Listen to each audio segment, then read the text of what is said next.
Assalamualaikum warahmatullahi wabarakatuh. Perkenalkan, nama saya Amanda Devina Azahra, nomor absen 02 dari kelas 10 MIPA 1 SMA Negeri 2 Banjarmasin. Di sini saya akan menjelaskan materi tentang larutan elektrolit dan non-elektrolit. Sebelum kita memasuki materi larutan elektrolit dan non-elektrolit, ada baiknya kita mempelajari larutan terlebih dahulu. Pengertian larutan: zat yang jumlahnya sedikit disebut zat terlarut atau solut. Sedangkan zat yang jumlahnya lebih banyak daripada zat lain disebut pelarut. Contohnya adalah larutan gula. Gula sebagai zat terlarut dan air sebagai pelarut. Selanjutnya membuat larutan standar. Adapun alat-alat yang digunakan sebagai berikut dan bahan-bahan yang digunakan sebagai berikut. Praktikum pembuatan larutan standar. Pertama, melakukan perhitungan. Sebagai contoh, membuat larutan asam oksalat dengan konsentrasi 0,1 N sebanyak 100 ml.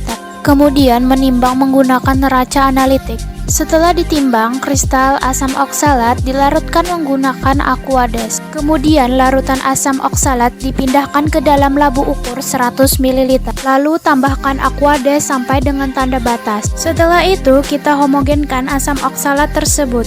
Setelah itu masukkan larutan NaOH sampai dengan batas 0 pada buret.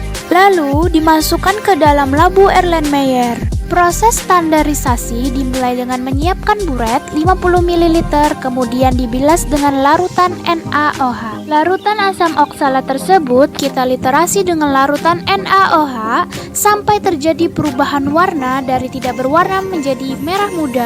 Setelah mempelajari apa itu larutan, kita akan mempelajari lebih mendalam mengenai larutan elektrolit dan non-elektrolit. Larutan elektrolit. Secara sederhana, larutan elektrolit dapat dikatakan larutan yang memiliki partikel-partikel berupa ion-ion yang dapat menghantarkan listrik.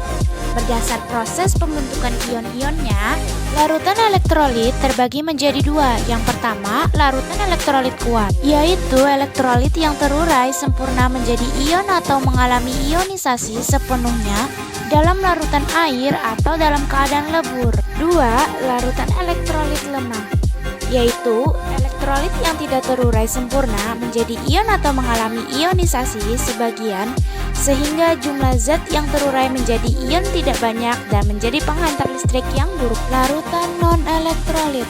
Kebalikan dari larutan elektrolit, larutan non-elektrolit merupakan larutan yang tidak dapat menghantarkan listrik karena zat-zat yang dilarutkan tidak menghasilkan ion atau tidak mengalami ionisasi sama sekali. Selanjutnya, kita akan melihat contoh gambar dari perbedaan larutan elektrolit kuat, elektrolit lemah, dan non-elektrolit.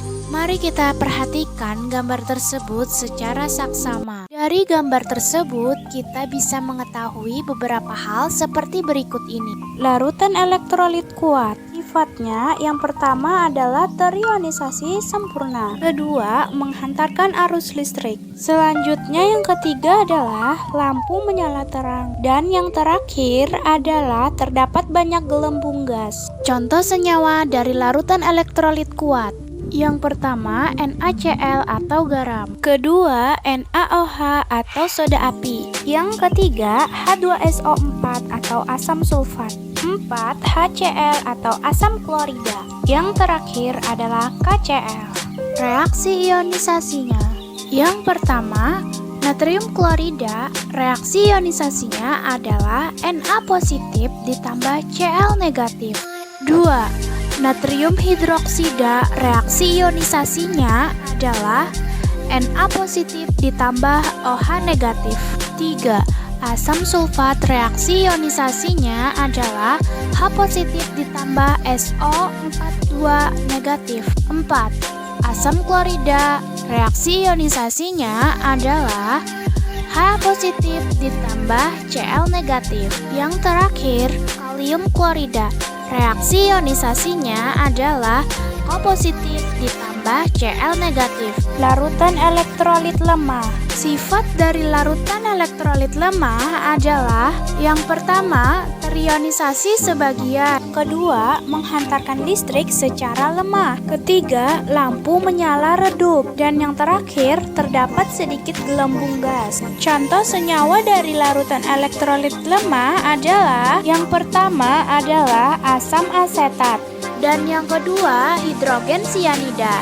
Adapun reaksi ionisasi dari senyawa larutan elektrolit lemah seperti berikut ini. Ini adalah reaksi ionisasi dari asam asetat. Dan yang kedua ini adalah reaksi ionisasi dari hidrogen sianida. Larutan non-elektrolit. Adapun sifat dari larutan non-elektrolit sebagai berikut. Yang pertama, tidak terionisasi. Yang kedua, tidak menghantarkan arus listrik. Ketiga, lampu tidak menyala. Dan yang terakhir, tidak terdapat gelembung sama sekali. Contoh senyawa dari larutan non-elektrolit. Yang pertama, larutan glukosa. Dan yang kedua, ada sukrosa. Selanjutnya, kita akan mempelajari elektrolit senyawa ion dan kovalen. Elektrolit senyawa ion dan kovalen.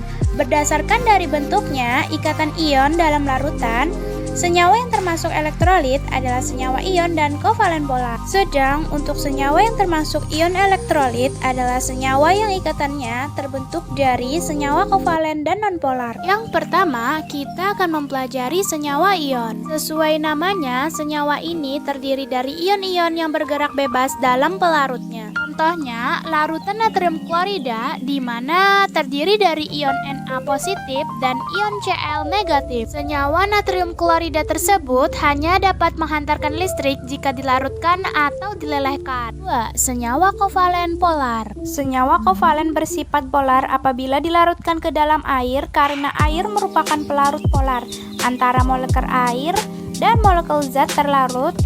Akan terjadi tarik-menarik yang cukup kuat untuk memutuskan ikatan-ikatan molekul tertentu dan membentuk ion. Contoh larutan yang termasuk dalam senyawa kovalen polar adalah larutan HCl atau yang biasa disebut dengan larutan asam klorida. Untuk mempermudah teman-teman mengingat dan memahaminya, teman-teman bisa melihat tabel berikut ini. Perbedaan elektrolit pada senyawa ion, kovalen polar, dan kovalen nonpolar. Derajat ionisasi. Derajat ionisasi adalah parameter larutan elektrolit yang berupa perbandingan antara jumlah zat yang mengion dengan jumlah zat mula-mula. Oleh karena itu, digunakan persamaan sebagai berikut. Alfa sama dengan jumlah zat mengion dibagi dengan jumlah zat mula-mula. Dan berikut ini adalah penjelasannya. Penerapan larutan elektrolit. Apakah kalian pernah mengalami dehidrasi? Dehidrasi adalah keadaan di mana tubuh kita kekurangan cairan. Maka kita perlu untuk mengkonsumsi cairan atau larutan oralit. Cairan oralit sendiri terdiri dari air, gula, dan garam. Dan biasa dikonsumsi untuk mencegah dehidrasi pada orang yang sedang diare dan muntah. Tidak hanya itu loh, larutan elektrolit juga berguna terkait dengan metabolisme tubuh seperti sebagai ion pengaktif enzim, melancarkan impuls pada saraf, dan lain-lain. Selain itu, larutan elektrolit juga banyak digunakan atau diterapkan untuk sel elektrokimia sebagai bahan pengisi aki, baterai, dan lain-lain. Sampai di sini dulu pembahasan kita. Saya Amanda Devina Azahra, nomor absen 02 10 MIPA 1 SMA Negeri 2 Banjarmasin, mengucapkan terima kasih banyak dan apabila ada kesalahan kata mohon dimaafkan.